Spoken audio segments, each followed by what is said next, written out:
Europe 1, le Premier ministre n'a plus que quelques heures pour convaincre les députés de voter pour le budget de la Sécu. Vote solennel prévu demain à l'Assemblée. Le gouvernement joue sa dernière carte en déposant ce soir un amendement pour augmenter l'objectif de dépenses de l'assurance maladie de 2 à 3% l'année prochaine. Une main tendue aux écologistes.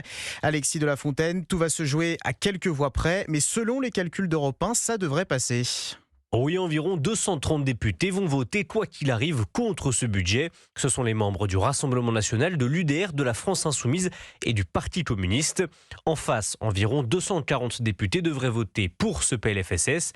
Évidemment, les macronistes, mais aussi les socialistes, comme l'annonce Olivier Faure sur BFM. Aujourd'hui, c'est une copie qui est passable et donc c'est la raison pour laquelle demain, devant mon groupe, je plaiderai le fait que nous votions pour. Horizon, le parti d'Édouard Philippe, devrait majoritairement s'abstenir, tout comme les écologistes.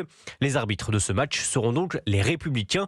Avec 49 voix, ils peuvent faire basculer le vote d'un côté ou de l'autre.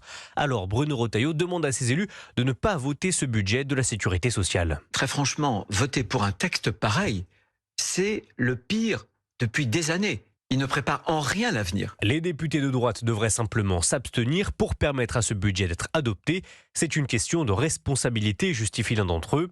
Si le texte est rejeté, il est alors renvoyé au Sénat, sauf si le Premier ministre annonce finalement utiliser le 49.3 ou les ordonnances pour passer en force. Alexis de la Fontaine du service politique d'Europe 1.